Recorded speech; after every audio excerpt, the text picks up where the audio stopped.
Alors on continue toujours avec le pigment visuel des bâtonnets qui est la rhodopsine. Là on voit la synthèse du photorécepteur, également la dégradation de ce photorécepteur. On va voir l'intervention de la vitamine A au cours de cette synthèse. Donc pour le pigment, comme on l'avait déjà vu dans la première vidéo, donc le pigment est composé d'une rétinale plus des protéines qui sont l'opsine. Donc dans le cas des bâtonnets, il y a un seul type de protéine. Ok? Donc on va voir que pour la rétinale, il y a deux formes. Il y a la forme dite cis et la forme qui est trans. Donc la forme trans, elle est droite, redressée, et la forme cis, elle est pliée. On va voir pourquoi cette forme pliée et pourquoi la forme redressée. Ok? Également, on va voir que la vitamine A, c'est à partir de la vitamine A qu'on va produire la forme cis. Donc la forme qui est pliée, c'est à partir de la vitamine A. Également, on peut passer de la forme trans vers la forme cis. Donc on peut passer de cette forme qui est droite, ou bien dressée, ou bien redressée, vers la forme qui est pliée. Donc pour avoir rétinale en cis, cette forme pliée, soit on passe de la forme trans, soit de la vitamine A. Donc dans le cas général, c'est à partir de la vitamine A, d'où l'importance de la vitamine A dans le processus visuel. Ok? Donc, premièrement, on va synthétiser le pigment. Donc, on est en obscurité, il y a accumulation, il y a synthèse et accumulation de la rhodopsine. Donc la rhodopsine égale rétinale plus opsine. Donc la rétinale va être synthétisée, cette forme va être synthétisée à partir de la vitamine A. Comment? C'est par oxydation, une simple réaction d'oxydation. Donc voilà, synthèse du pigment. Donc la vitamine A, on va avoir une réaction d'oxydation et on va avoir la formation du rétinal en cis. Donc l'oxydation, j'aurai le départ de 2 protons H+.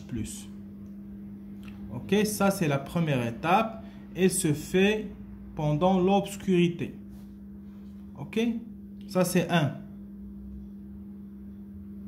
Donc cette forme, elle est liée à l'opsine. Faites attention, la forme 6, elle est liée à l'opsine parce que l'étape suivante, c'est on va capter la lumière. Donc, c'est la photoréception.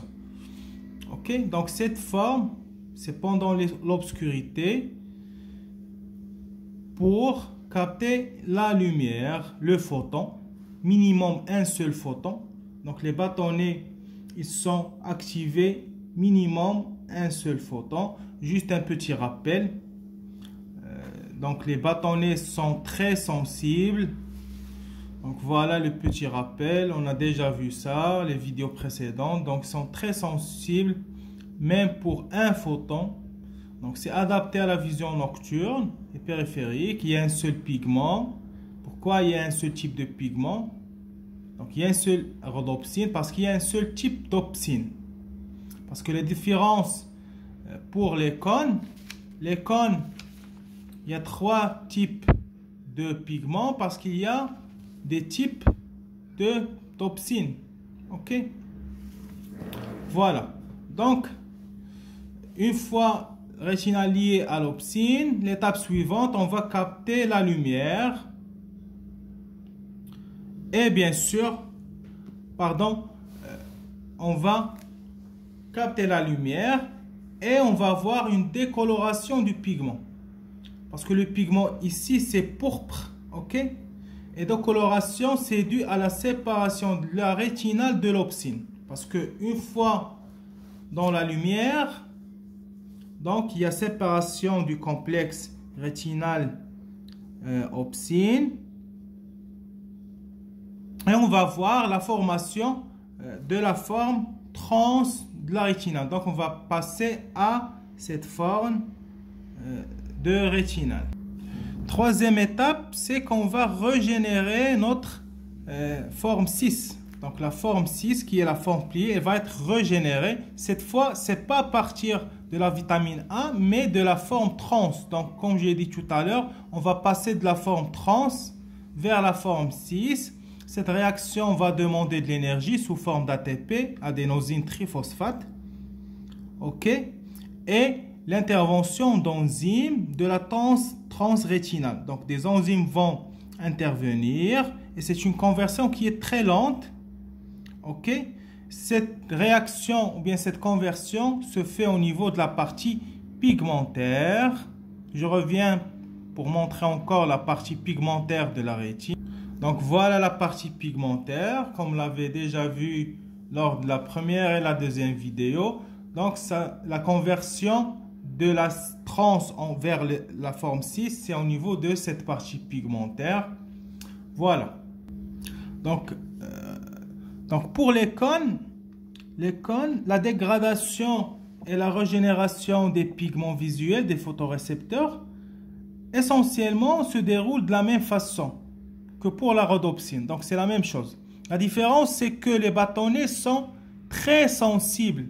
Il suffit juste d'avoir un seul photon et on va voir cette réaction. Alors que pour les cônes, c'est tout à fait contraire parce que les cônes sont 1000 fois, par exemple, moins sensibles que les bâtonnets. OK? Donc, ce qui signifie qu'ils ont besoin d'une lumière de plus grande intensité pour être activés. Voilà, donc le mécanisme c'est le même pour les cônes. La différence c'est que les bâtonnets sont très sensibles, donc il suffit d'avoir un seul photon. Par contre, pour les cônes, non, ça demande de la lumière qui est très intense par rapport aux bâtonnets. Voilà. Donc voilà, donc il faut apprendre qu'il existe deux formes, une forme 6 et une forme trans, et le rôle de la vitamine A dans le processus de la phototransduction. Après, on va voir le mécanisme de transduction de signal en message nerveux. OK? On va voir la voie de signalisation qui est une voie GMP cyclique. Merci.